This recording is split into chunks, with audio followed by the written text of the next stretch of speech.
اور مجھے محسوس ہوا کہ خدا میری بات سنے گا. اس وقت مجھے ایسا محسوس ہوا تھا کیونکہ یہ ایسا انداز تھا جو خدا سے قریب کرتا تھا.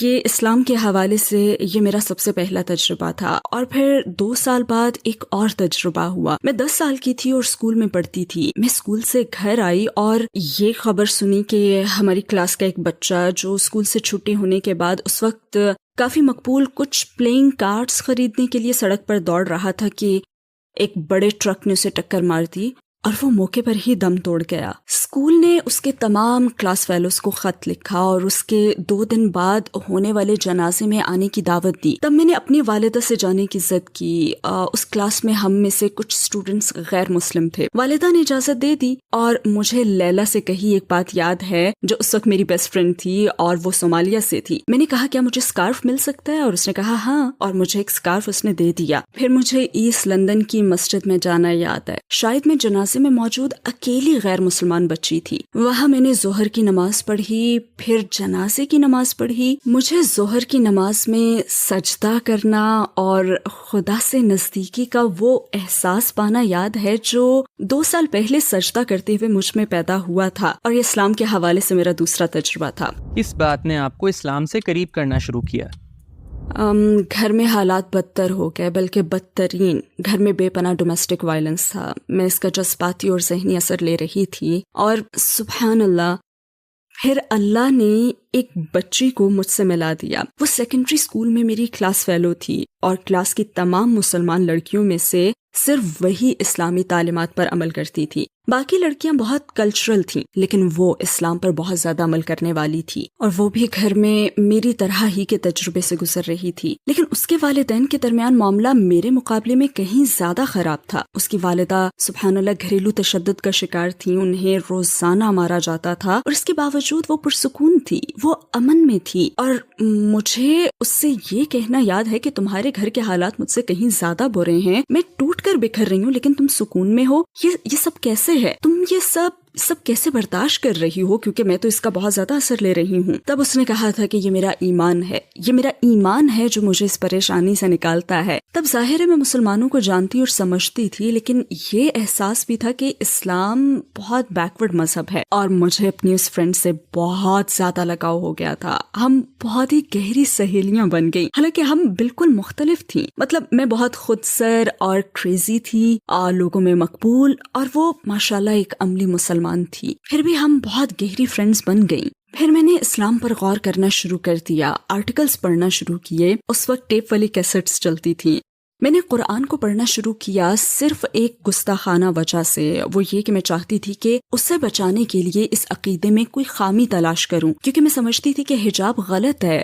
میرے خیال میں یہ اسے ایک کامیاب کریئر, ایک کامیاب زندگی سے پیچھے رکھے گا. مجھے لگتا تھا اور ویسے بھی اس علاقے میں پرورش پاتے ہوئے میں نے دیکھا بھی تھا کہ مرد 2 میل آگے ہی چل رہے ہوتے تھے اور ان کی بیویاں پیچھے پیچھے چلتی تھیں. تو مجھ میں اس طرح کے من گھڑت تصورات تھے اور یہ بات دلچسپ بھی تھی کیونکہ ایک طرف میں یہ دیکھ سکتی تھی کہ اس مذہب میں کوئی تو بات ہے جس نے اس لڑکی میں اتنا سکون بھر دیا ہے اور دوسری ہی طرف اس مذہب سے یہ محدود ہو رہی تھی. اب یہ اسے دبا دیتا, یہ اسے زندگی میں آگے بڑھنے نہیں دیتا. تو ہم نے اس پر گفتگو کرنا شروع کی. ہم باقاعدگی سے بات کرتے تھے اور وقت گزرنے کے ساتھ ساتھ میں قائل ہوتی گئی کہ اسلام ہی سچا دین ہے اور اس بات نے مجھے خوفزدہ کر دیا کہ میں قائل ہونے لگی ہوں. میرا دل بدلنے لگا, میری سوچ بدلنے لگی. میں کوئی خامی تو نہیں ڈھونڈ سکی لیکن صرف ایک ہی چیز پا سکی اور وہ زندگی گزارنے کا ایک مکمل انداز تھا. مجھے قرآن میں اگر ملے تو سائنسی ثبوت, اپنی ریسرچ میں مجھے کچھ ملا تو وہ تھا قرآن کا علمی معجزہ, اس کے علاوہ اور کچھ نہ تھا. اور اس چیز نے مجھے خوفزدہ کر دیا کیونکہ اگرچہ میں اس وقت بہت چھوٹی تھی لیکن میں ہمیشہ سے ایک ایسی لڑکی ہی رہی ہوں کہ اگر کسی چیز کو اپنا لوں, کسی چیز کو چن لوں تو پھر اسے اپنا 150% دیتی ہوں. میں یہ جان گئی تھی کہ میں بدل رہی ہوں اور میں قائل ہونے لگی تھی کہ مجھے اپنی زندگی بدلنی پڑے گی اور اس بات نے مجھے خوفزدہ کر دیا تھا.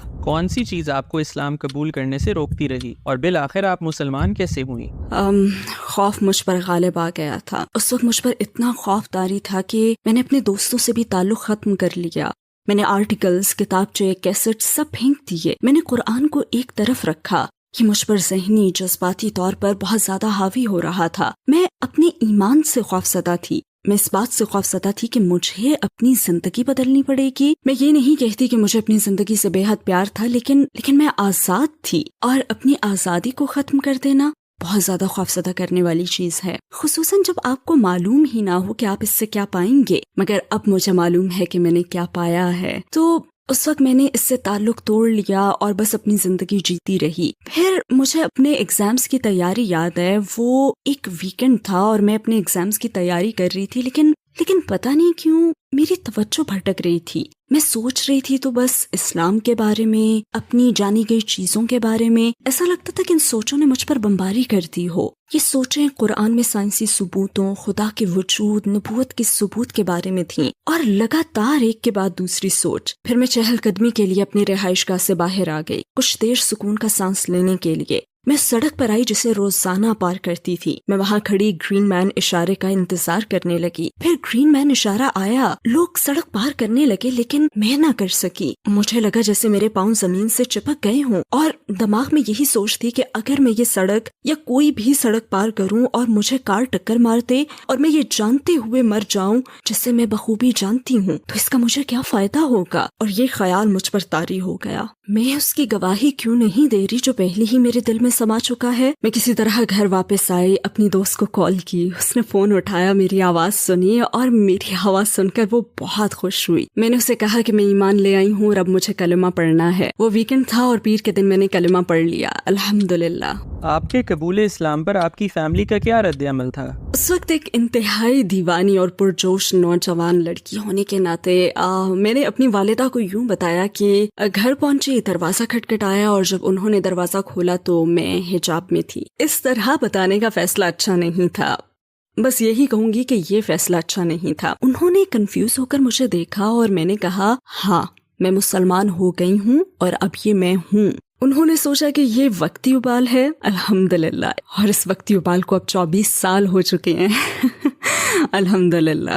اور اس کے بعد حالات بہت زیادہ مشکل رہے. میں نے فیملی کھو دی، دوست کھو دیے. میں اتنی کم عمری میں بالکل تنہا رہ گئی. مسلمان ہونے کے بعد شروع کے چند سال بہت مشکل تھے. مسلمان ہونے کے بعد آپ کو کون سے بڑے چیلنج کا سامنا ہوا؟ میری اپنی والدہ کے ساتھ تعلق ختم ہو گیا تھا. اس دوران کافی سارے واقعات ہوئے تھے. انہوں نے کسی اور سے شادی کر لی تھی اور وہ شخص اسلام سے نفرت کرتا تھا. وہ میرے خلاف ہو گیا اور مجھے یاد ہے 17 سال کی عمر میں وہ بہت تکلیف دہ لمحہ تھا جب میری والدہ نے مجھ سے کہا، میں 17 سال کی تھی، انہوں نے مجھے دیکھ کر کہا میری ذمہ داری پوری ہو گئی، مجھے تمہاری ماں رہنے کی ضرورت نہیں اور اب تم آزاد ہو. وہ انتہائی مشکل وقت تھا. اس عمر میں آپ کو فیملی کی ضرورت ہوتی ہے اور اپنی ہی ماں کا رشتہ توڑ لینا بہت زیادہ تکلیف دہ تھا، بہت زیادہ تکلیف دہ.